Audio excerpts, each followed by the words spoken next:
नमस्कार, सुदर्शन न्यूज के हमारे इस विशेष कार्यक्रम हरियाणा डायरी में मैं शिवांगी जैन एक बार पुनः आप सभी का स्वागत करती हूं। हरियाणा के मुख्यमंत्री नायब सिंह सैनी जी ने कहा है कि विकसित भारत 2047 की मजबूत नींव देश के खेतों से तैयार होगी।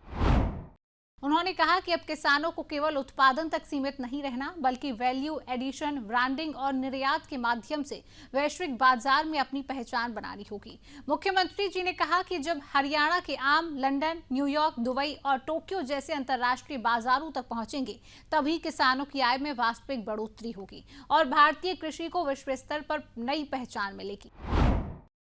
मुख्यमंत्री जी ने पंचकूला के ऐतिहासिक यादविंद्रा गार्डन पिंजौर में आयोजित 3 दिवसीय 33वें मैंगो मेले का शुभारंभ किया। इस दौरान उन्होंने देश के विभिन्न राज्यों से आए प्रगतिशील किसानों और बागवानों द्वारा लगाए गए स्टॉलों का अवलोकन किया तथा आम की विभिन्न किस्मों की जानकारी ली।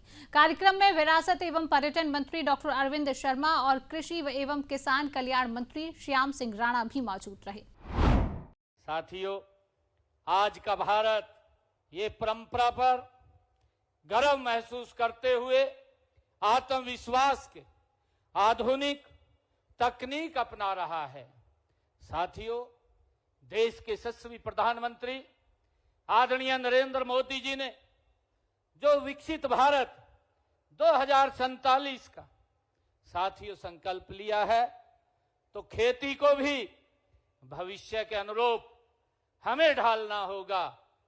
साथियों, दुनिया आज एआई की चर्चा करती है, परंतु साथियों अगर हम सोचें यह केवल उद्योगों के लिए है, साथियों हम कहते हैं कि इससे बड़ा लाभ हमारे किसानों को मिलेगा।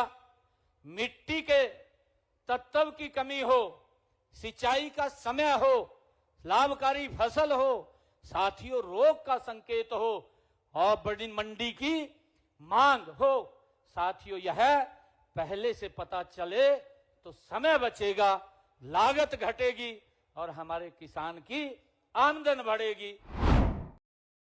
आम की फसल को भावांतर भरपाई योजना के साथ शामिल किया गया है। साथियों, भारत इजराइल परियोजना से हमारे लाडवा में सब टॉपिकल फ्रूट सेंटर बना है। मुख्यमंत्री जी ने कहा कि देश भर में फार्मर प्रोड्यूसर ऑर्गेनाइजेशन एफपीओ को मजबूत किया जा रहा है, जिससे छोटे किसान संगठित होकर लागत कम कर सकें, बेहतर बाजार प्राप्त करें और अपनी आय में उल्लेखनीय वृद्धि कर सकें। उन्होंने बताया, नया आम का बाग लगाने पर किसानों को 42,000 रुपए प्रति एकड़ की सब्सिडी दी जा रही है। इसके अलावा आम की फसल को भावांतर भरपाई योजना में भी शामिल किया गया है, ताकि किसानों को बेहतर मूल्य सुरक्षा मिल सके। उन्होंने कहा कि सरकार प्राकृतिक खेती को भी मिशन मोड में बढ़ावा दे रही है। वर्ष 2022 में शुरू की गई प्राकृतिक खेती योजना का उद्देश्य मिट्टी की उर्वरता को संरक्षित करना, खेती की लागत कम करना और आने वाली पीढ़ियों के लिए टिकाऊ कृषि व्यवस्था तैयार करना है। मुख्यमंत्री जी ने बताया कि अब तक लगभग 2 लाख किसानों ने 3 लाख एकड़ भूमि का पंजीकरण कराया है, जबकि 24,000 किसान 44,000 एकड़ से अधिक क्षेत्र में प्राकृतिक खेती कर रही हैं।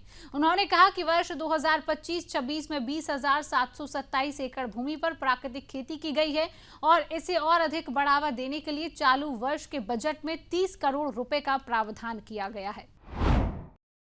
साथियों, मुझे खुशी है हरियाणा के आम लंदन, न्यूयॉर्क, दुबई, टोक्यो और सुपरमार्केट तक पहुंचे, तभी हमारा किसान की आय बढ़ेगी और साथियों भारत की पहचान नई ऊंचाइयों को छुएगी।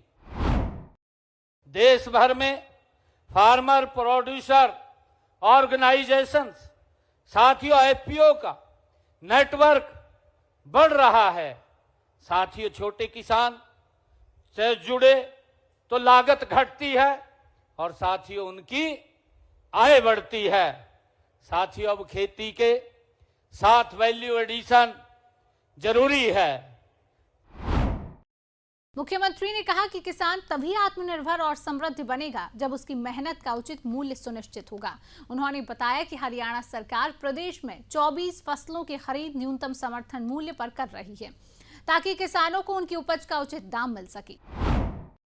सुदर्शन न्यूज के हमारे इस विशेष कार्यक्रम हरियाणा डायरी का आज का अंक यहीं समाप्त होता है। कल एक बार पुनः आपसे भेंट होगी इसी समय। तब तक के लिए शिवांगी जैन को दीजिए अनुमति। नमस्कार।